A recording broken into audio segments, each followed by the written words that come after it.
I was going to ask you if you've been to the United States, and as it turns out, you have, and you came to one of our most special places, Sesame Street. I did Sesame Street, Sesame Street in New York, and yeah, with Marty Robinson, who worked on Muppets for many years. And Louise Gold he still is a very good personal friend. And there was a director called Peter Harris who became a Muppet. They made a Muppet of him. He was the director of the original series that was made here in Elstree, which is very close to where I live. I've worked in those studios that had the big special guests such as Julie Andrews and Roger Moore, that was made in the late 70s, and she worked on that. And so she sang at Jim's funeral, so she's properly part of the Muppet world. But I got invited onto. She said to me, "Do you want to come and work on Dark Crystal?" I said, "Yeah, I'd be happy to, come along and do anything really." And she said, well, "I'll put your name, I'll mention your name." But I never heard anything. And then I suddenly got a phone call from them, and they said, "Are you available?" I said, "Yeah, when do you want me to come in? Tomorrow, next week?" They said, "No, come in now." They were Oh, suddenly short of puppeteers, and I said, "Sure." And I drove to the studios, and they said, "Can you arrive in 45 minutes?" I said, "Yeah, pretty much so. I can get there in 45 minutes." And then I met everybody, and they saw that I knew everybody on the team, because puppeteers, there aren't many of us. So I just knew everybody. And then the guy who was in charge, he said, "Steve, hello. Can you come back tomorrow? And could you come back the day after that?" And so that was a joy working on Dark Crystal, and beautiful, beautiful puppets that they made for that.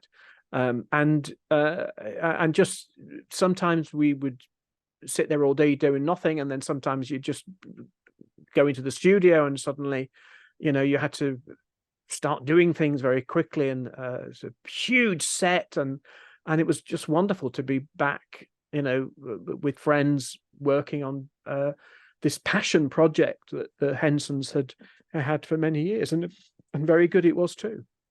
wow. Dark Crystal. We're going to put a link to that down below as well. So watchers and listeners can take a look. That is absolutely wonderful. Now, yeah, it sounded like to me that you were called as quite a surprise. Were you ready to work on Dark Crystal? Is it Oh something that yeah. you were just waiting for the Yeah, call? I didn't. By then it was people. What they required more than anything else was people who knew what to do and weren't going to be difficult. Because working on a studio set all day, from 8 o'clock till 8 o'clock, it depends on a sort of a discipline that not everybody has, and not all puppeteers are particularly good in television and film studios.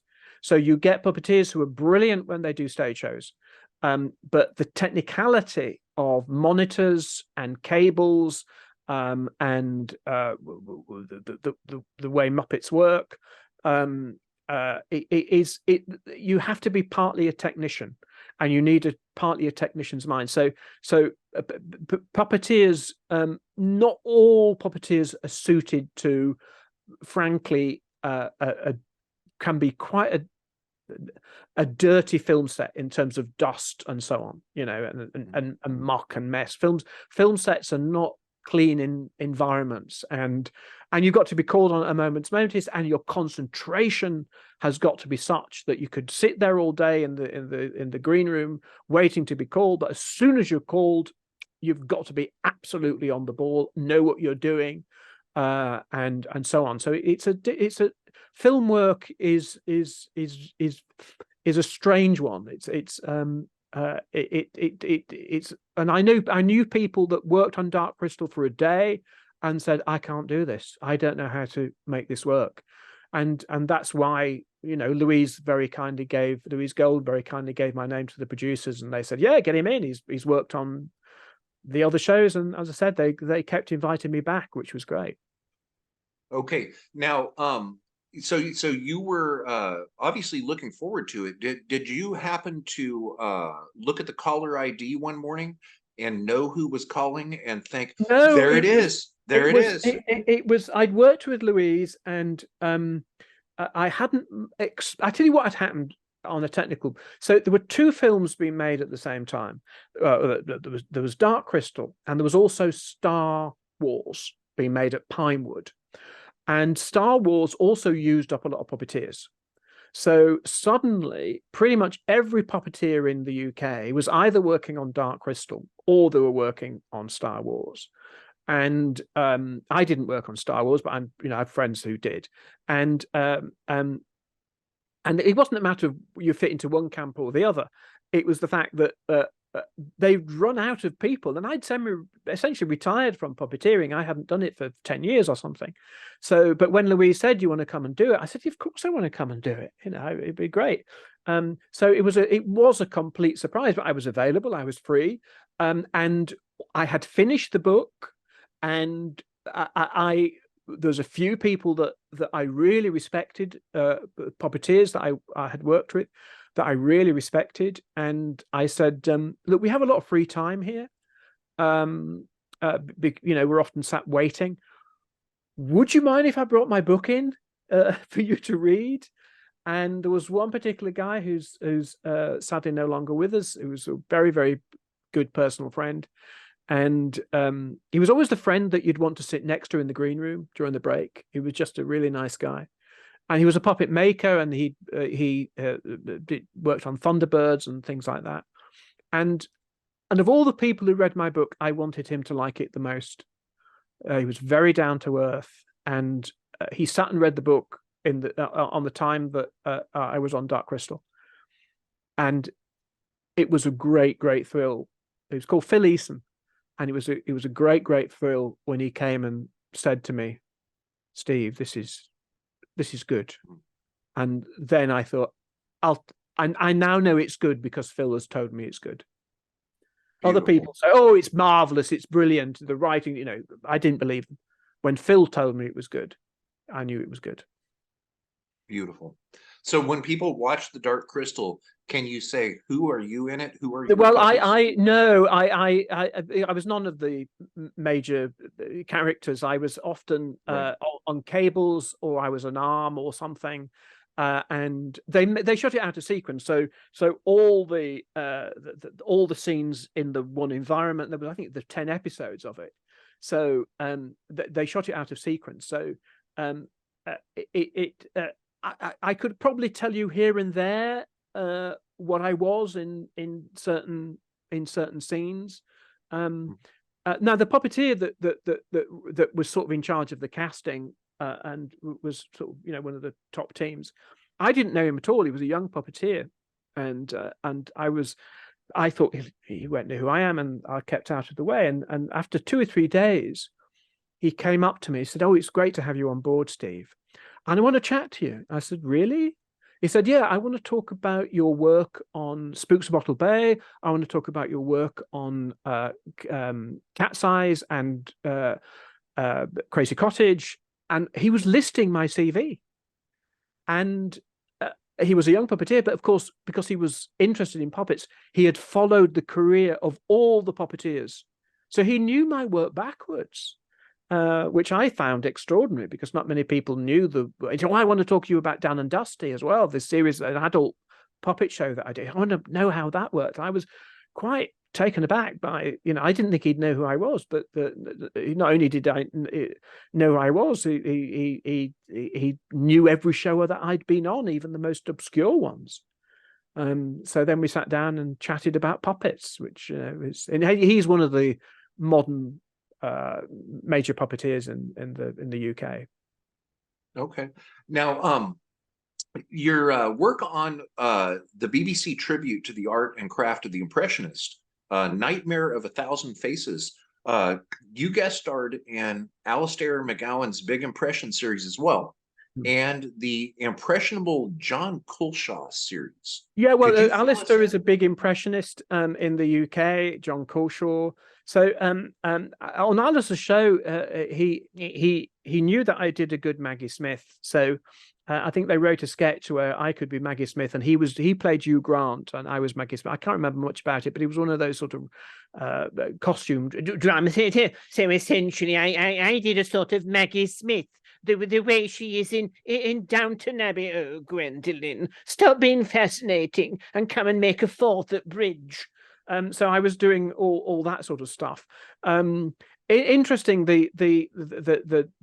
Actually, I think you said the Nightmare of 1,000 Voices. I think it was a night. Oh, I know. No, you're correct, and I apologize. It's Night. No, don't apologize, because it was it was when you said that, I thought, little did you know how truthful you are. It was a nightmare show. It was a nightmare show. He was my great thrill. The host of that was Dame Edna Everage, Barry Humphries, and Barry wanted to meet me before the show, and we had sandwiches and we got to know each other, and we talked about dress sizes because I was dressing up as Margaret Thatcher, and he was very keen to have me on the show. And he had he died recently, and he had a little bit of a reputation, but we got on incredibly well. And they said Barry is always in character when he's Dame Edna. He never comes out of character. So when he comes into the dressing room, accept that he's Dame Edna. So, but unfortunately, it was a disastrous evening. He got locked into his dressing room and he couldn't escape. And they had to have a locksmith come and remove the lock because they couldn't get in. So it was an hour late starting. We had a celebrity audience, some of the big names in British television there in the audience. It was late. And then it got very tight in terms of the schedule. We're running out of time, and I was on a sketch with somebody who we later discovered was on medication, and she was losing it, and she was on medication because she was ill. We didn't know that at the time, so it was a bit of a disaster. And but Barry came into the makeup room. Hello, darlings. Hello, little Mrs. Thatcher. How are you today?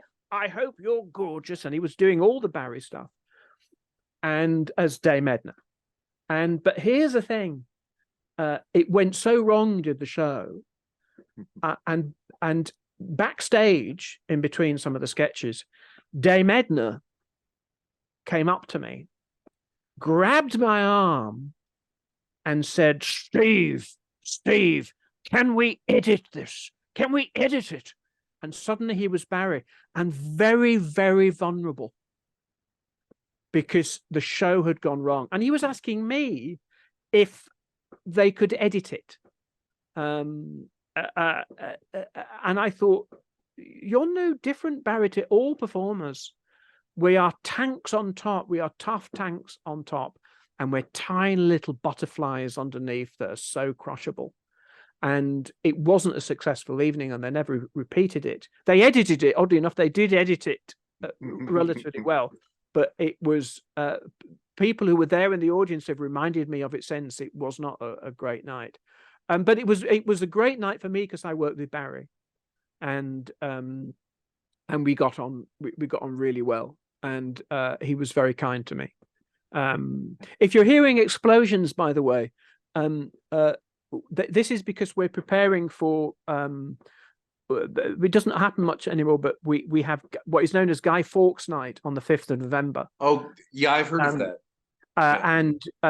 And nowadays, because we're recording this on a Friday night and it's coming up to the weekend, so people will possibly have their bonfires tonight rather than on Sunday. So the fireworks have started. Okay. So you might be hearing that in the background. Okay. It's stopped now, I think. So we're okay. But well, let me wrap. That way you can go out there and look. No, I will. Yes, the excitement. I can see them. I can see them through my window. I can see sparkles. I've just seen a load of sparkles through my window. Yeah. Cool. Well, that was an actual slip by calling it the nightmare of a thousand I faces. love So that. that was I'm going to that was call it that. not my attempt at comedy. I'm going to call it. I'm going to call it that from now on. Okay, all right. Because Okay, not everything I've any of us ever do is I mean, I've had some badly reviewed shows and things that haven't worked out, and things I've written that have never seen the light of day, and things like that. So we've talked about the things that have been published, but there's lots of stuff that I've written that has never ever, in a drawer somewhere in that cupboard over there, that has never been seen. So that's part of the deal as well. now could you what was the way you described it before, that as actors were tanks on the top and then butterflies on the bottom? Well, I How think did you put that? Well, I think that we're often seen to be indestructible tanks that can cope with any firepower, that we've got to be tough and we've got to be resilient and all that sort of stuff. But we are breakable butterflies. Just it just a little a phrase where somebody questions your performance, and that's the phrase that you remember for the rest of the day. You don't Really? remember somebody telling you how good something is or how brilliant you are, because you don't believe it anyway as a performer. But if somebody tells you, I thought you delivered that speech very slowly. I wouldn't have done it as slow as that. That is what you'll remember. Oh, I did it too slowly, and you get panicked and you lose your confidence. So it was fascinating watching Dame Edna. And Dame Edna, of course, probably the greatest ego as a performer that she was. That was her nature. That was where she and could do no wrong. Was suddenly vulnerable. But of course, it wasn't Dame Edna speaking. He was dressed up as Dame Edna, but the voice was Barry asking, "Can we edit this?" He suddenly was that performer that had doubts about what he was doing. Okay. And I didn't expect that, but in a way I should have done, because that's what we're all like, Okay. And we're all vulnerable butterflies. Okay. Very interesting. Under the tank. Under the tank, right. I've heard similar comments by authors and performing artists where they actually can't bring themselves to read reviews of their works. I did a show where I told the producers that I didn't want to read the reviews while I was doing the show. Okay. And that Dinah Rigg said that. She said, never read the reviews when you're doing the show. Read them a year later. And they won't affect you in the same way. And so I did this one-man show, and I didn't know what the reviews were like. The show went well. And I read the reviews, I think, a month or two after I'd finished the show, and I never did the show again. And it was a one-off thing, and therefore it didn't really matter. Some of the reviews were good, and some of them weren't. And but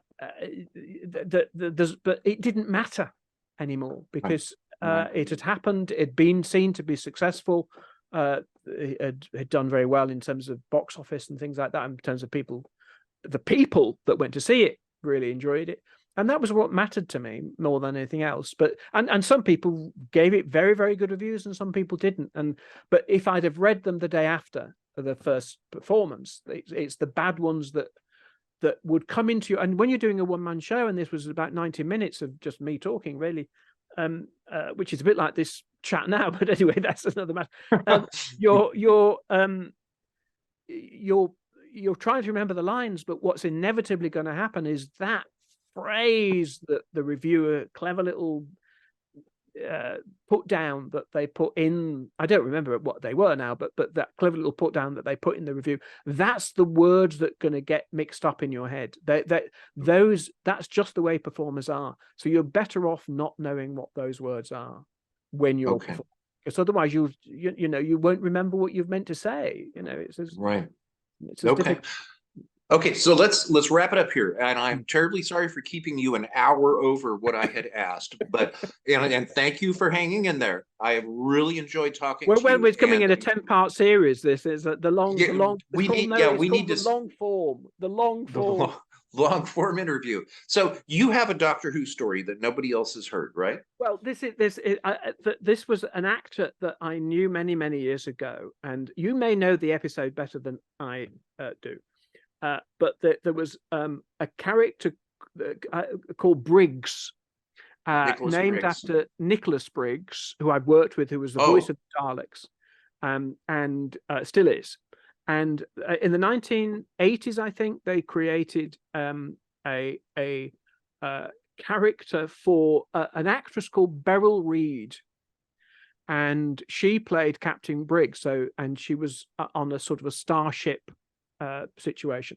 And a friend of mine, he said that she knew nothing about science fiction.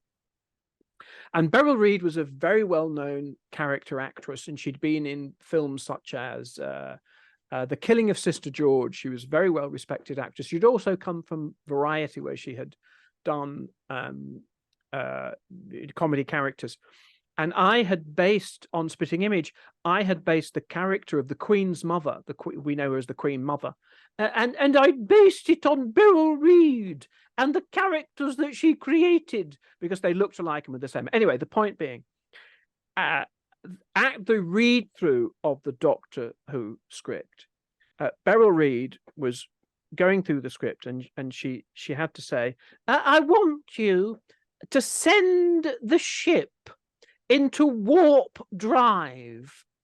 And then she looked very puzzled and looked round the other actors, and she said, warp drive? Is that like Acacia Avenue? And she thought it was, she didn't know what it meant. She thought it was an address. So that's my warp drive story. okay. And I don't know that that's ever been, I don't think that's in the Doctor Who fan books. I don't know. It may be. Now, you we're talking about Nicholas Briggs, who it's my understanding that he's one of the people that started Big Finish. And I do know that he voices the Daleks even on television. So it sounds like you're talking about a Big Finish. Yeah, but I met Nicholas. We did a quiz show together, and called Pointless, and he won. But that's by the by. Recently, I've worked for Big Finish because Big Finish decided to get into comedy, and they asked me and a friend of mine called Jessica Martin and another guy called Robert Ross if we would be the judges on the best comedy scripts, because really, so Big Finish, obviously they do audio dramas, and they do Doctor Who, and you know that that's now very much accepted, I think, by most people to be part of the canon. And it is. I've never done any of them, except Nicholas was very interested in bringing this character called Captain Briggs back, and getting me to do the Beryl Reid voice for it, because nobody else, you know, would necessarily know how to do it. But that never happened. I'm not quite sure why. My understanding is that with Doctor Who, there are lots of copyright issues, and who owns the Dalek, who owns the rights to certain characters that they came up with because of the scripts. It's probably all covered now, but back in the 1960s, certain aspects of the writing, you know, who the Daleks, I know, were kept by Terry Nation. And I think the character of Captain Briggs, he was quite keen, I think, but to do a Big Finish episode with her character, because she's a very popular character, and get me to do the Beryl Reid, because it's a lovely voice and very odd, and I would have loved to have said, send the ship into warp drive, but it never happened. So maybe one day it will happen, and they'll do a Big Finish version of that character, but it hasn't happened yet. Okay, so if Big Finish were to approach you and tell you we want you to do voice performances, you would do it. Oh, absolutely, yeah. Yeah. Okay. But at the moment, as I said, I've just been the judge on the comedy. Who knows? The deal was that they would make, they would physically, record the top 6, or maybe it's the top 3, or maybe it's the top 6. I mean, I read quite a lot of the scripts. Some of them were very, very funny, and but they want to expand. It makes sense for them to. There's a whole audio business out there online that isn't about broadcast. That people are willing to pay, small amounts of money for that niche half hour of comedy, or that niche 2 hours of Doctor Who that isn't being broadcast. And it's not just Big Finish. There's other companies I've worked for during COVID that have the rights to certain stories. They don't broadcast them on the BBC, and they don't broadcast them on network radio, but they are sold through streaming. And there are fans of these stories, and I don't know how much they pay, a few pounds, but of course if you've got 100,000 people paying a few pounds, then you've got lots of pounds and you've got lots of dollars. So that's the way it works, I think. Yeah. Okay. This is the last question that I have for you today, and I very much appreciate your time. This interview series, as you know, is to study shared traits of people that have been successful in arts and performing arts. And your story is very interesting, and thank you for telling it. Now, for someone who aspires to do something as you have done, let's say someone knows in their heart that they are going to be a puppeteer, maybe even a puppeteer of the level that works on movie sets, or someone who has perhaps looked in the mirror in the morning and realized that they can voice emulate other people, and they know that they have a talent for an impressionist, or someone who wants to skip from being a writer to an author by having something published. In your experience in being involved in these areas of arts and performing arts, for someone that would look to you and watch this interview as an example or inspiration, do you have any best advice that you could give them? This has been passed on to me by other people. And I used to love watching actors and writers on interview shows back in the 1970s. Not silly chat shows, but when they used to properly sit down and ask them questions. And I can't remember who it was, but it's said by many people, and it's an old line, and you might have heard it before, but it's always worth saying. If you want to be an actor, if you want to be a writer, if you want to be a puppeteer, and if you want to be an impressionist, don't do it. However, if you need to be an actor, if you need to be a writer, if you need to be a puppeteer, if you need to be that impressionist and that entertainer, then do it. Because want isn't good enough, frankly. There has to be a need that's just like like words on a stick of rock. It has to go all the way through you, because it doesn't always pay well, and it can be very, very disruptive to your life, and you have to be a bit selfish as well. And I think, but if you need to do it, if it's just part of you, then that's all you need.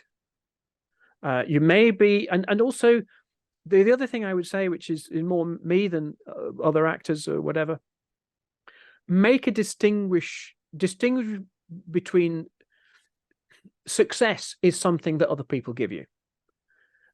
You're successful because you've won awards. You're successful because you've earned lots of money.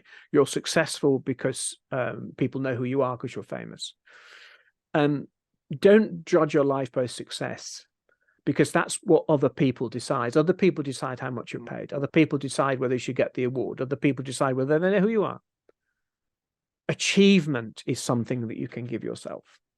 You can set yourself a goal, and you can then do that, write that book, write that show, do that performance. And that is the gift that you can give yourself, is achievement. Now, it may be that that show is not successful, but if you've achieved what you wanted to do, that is something that you can give yourself. So it's a balance, I think, because you've got to earn a living. You know, you've got to be practical about this and earn a living. And who doesn't want a little bit of success? But I think you'll stay sane if you put achievement over success. Okay, very good. Thank you, Mr. Nallon. And where do you Steve, like to be found? Steve, okay. I know in the theatre it's always Mr. Nallon. There's a great tradition in the theatre. It's Mr. Nallon until somebody goes up to you and say, drop the Mr., you can call me Steve now. And that does actually. Okay. There are actors who when they get to know you well enough, say, I think you can call me Derek now. You don't need the Mr. anymore. So I should have said that at the beginning. It's an absolute pleasure to meet you, and thank you. And stick around here for just a second, and let me take this out. For anyone who has watched or listened to this, and if you've enjoyed any part of it, or if you've learned anything from Mr. Nallon, please respect Steve. Please respect his time that he has spent today doing this, because he didn't have to, and appreciate his kindness and the education to be found. Go and take a look at his works. Go to Nallon.com, Nallon.com. He's got a great domain name with his last name there. And also check out all of his other works. As we've discussed, Destination Time Travel, not just about Doctor Who. It's a critical study, and that is out now. And I would highly suggest taking a look at it. I have ordered it myself, and I'm waiting for mine to arrive. And also check out Swidgers. Go to swidgers.com. Take a look at swidgers.com and start with the very first book, The Time That Never Was, because now, thanks to the inside information, you will know a little bit more about the book. So take a look at Steve's works, because there's a very good possibility that you might just find something that you will love. So Steve, thank you very much. And it was an absolute pleasure to meet you. I'm going to keep track of what you're up to, and I want to see your second book in the series. And when you, and maybe next year we'll get the short stories if they happen, because I'd love to talk about those. There's a great passion of mine. Anyway, okay, it's been a joy. I've really enjoyed it, and I wouldn't have. Yes, sir. Me too. I wouldn't have stayed here had I not. To be honest, I would have. Okay, but I've really enjoyed our chat. And yeah, thank you for letting me keep you much longer than what I had asked for. And finally, was there anything? The teddy bear called? I'm looking at the teddy bear behind you. What's he called or she called?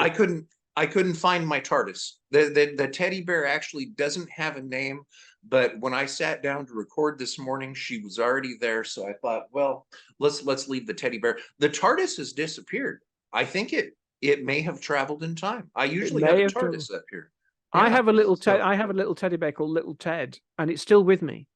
I've had it since I was in hospital when I was 3 years old, and I never lose the child. I still talk to it. I still talk to Teddy. You know, I think it's very common for people even into their adulthood to still enjoy their stuffies.